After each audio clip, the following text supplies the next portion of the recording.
BPSC का घेराव करने वाले हैं छात्र। वन कैंडिडेट वन रिजल्ट के मांग को लेकर के आंदोलन किया जाएगा कल के दिन। बताते चले आपको, ओएमआर अपलोड करने की जिम्मेदारी बेल्ट्रॉन को दिए जाने पर भी नाराज है शिक्षक।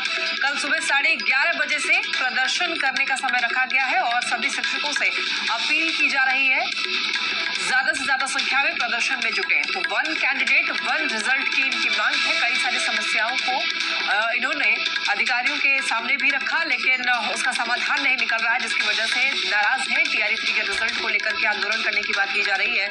बताते चले आपको, शिक्षक बहाली फेज 1 और फेज 2 में मल्टीपल रिजल्ट दिया गया था, जिसकी वजह से हजारों सीटें खाली रह गई थी और आगे ये लोग चाहते हैं कि तीसरे फेज की शिक्षक बहाली में ऐसा ना हो। इसीलिए 12 अगस्त की सुबह लगभग 11 बजे बीपीएससी गेट के बाहर आंदोलन किया जाएगा। बताते चले आपको, वन कैंडिडेट वन रिजल्ट की मांग का मतलब है कि एक अभ्यर्थी का रिजल्ट प्राथमिक 9वीं से 10वीं, 11वीं और 12वीं में से किसी एक में ही दे। लेकिन बीपीएससी का कहना है कि एक कैंडिडेट की 2 सीटों पर रिजल्ट देंगे। रिजल्ट उच्च माध्यमिक में और माध्यमिक में देते हैं। इसके बाद अभ्यर्थियों का निर्णय होता है कि वो किस में जाना चाहते हैं। बीपीएससी टीआरई 3 रिजल्ट से पहले एक बार फिर से अभ्यर्थियों ने आंदोलन की चेतावनी दे दी है। यानी कल सुबह 11:30 बजे बीपीएससी कार्यालय का सभी घेराव करेंगे।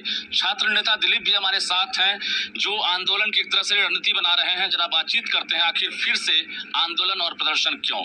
आप लोग कल घेराव करने वाले हैं? जी बिल्कुल, कल हम लोग सुबह 11:30 बजे बीपीएससी ऑफिस के बाहर आंदोलन करेंगे। शांतिपूर्वक आंदोलन है, लोकतांत्रिक अधिकारों के तहत हम लोग आंदोलन कर रहे हैं और हम लोगों की मांग है कि लाखों शिक्षक अभ्यर्थियों के हित में टीआरई 3 में सीटें खाली न रहे।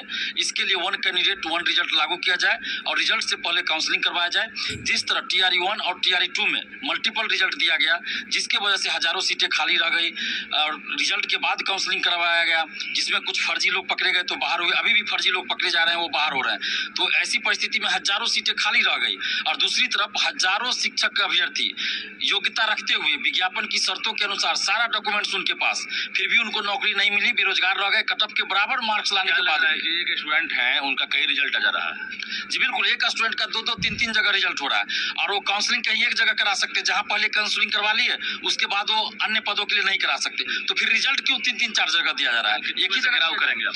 कल हम लोग 11:30 बजे से बीपीएससी ऑफिस के बाहर आंदोलन करेंगे। जी बिल्कुल, टीआरई 2 का एग्जाम दिए थे, जिसमें हम टाई ब्रेकर से रह गए थे। तो उसमें उसका कंडीशन ये था कि हम लोग मल्टीपल रिजल्ट की वजह से टाई ब्रेकर से रह गए थे और नोटिफिकेशन में दिया गया हुआ था कि वन कैंडिडेट वन रिजल्ट दिया जाएगा, लेकिन उसका पालन नहीं किया गया और सीटें जो वैकेंट बच गई थी उसको आगे टीआरई 3 में जोड़ दिया गया, जिसकी वजह से आज हम लोग बेरोजगार बैठे हुए हैं। और अभी यही हमारी मांग है कि टीआरई 3 में उस काम को नहीं दोहराया जाए, ताकि फिर से बहुत सारे लोग, हजारों जो कैंडिडेट, उनको परेशानी का सामना करना पड़े और बेरोजगार रह जाए एक नंबर से। मेरा नाम खुशबू हुआ। चेयरमैन बदल गए, नए चेयरमैन हैं जिन्होंने एग्जाम लिया है। अब कितना भरोसा कर रहे हैं, चूंकि दावा किया जा रहा है कि इस बार कोई गड़बड़ी नहीं होगी? कैसे हम उन पर भरोसा कर सकते हैं, क्योंकि विज्ञापन की शर्तों को ही माना नहीं जा रहा। विज्ञापन में लिखा हुआ है कि एक अभ्यर्थी को एक ही पद आवंटित किया जाएगा। ये पेज नंबर 11 है नोटिफिकेशन का, उसमें लिखा हुआ है। उसका पालन लगातार नहीं किया जा रहा टीआरई 1 से। डर है क्या? इस बार पूरा डर है और बेल्ट्रॉन को दिया गया है ओएमआर सीट स्कैन करने के लिए, तो उससे तो पूरा ही डर है, क्योंकि वो पूरा धांधली सेटिंग में ही रहा है। बेल्ट्रॉन पैसा वसूली करता ही है, फोन आता है सब स्टूडेंटों को कि इतना पैसा दिया जाए, हम इतना बढ़ा देंगे नंबर। क्या नाम हुआ आपका? मेरा नाम आदित्य है। बिल्कुल, तो अभी रिजल्ट जारी नहीं हुआ है, ओएमआर अपलोड होना है और इसके साथ साथ आंसर की भी जारी होना है। लेकिन इससे पहले ये जो तमाम अभ्यर्थी हैं और छात्र नेता हैं, इन्होंने घोषणा कर दी है कि कल आंदोलन करेंगे, क्योंकि वन कैंडिडेट वन रिजल्ट की मांग हो रही है और डर इस बात की है कि एक ही स्टूडेंट को कई रिजल्ट ना मिल जाए, क्योंकि इसकी वजह से कई सीटें खाली रहती है और जो जेन्युइन कैंडिडेट हैं उन्हें फिर से अगले इम्तिहान का इंतजार करना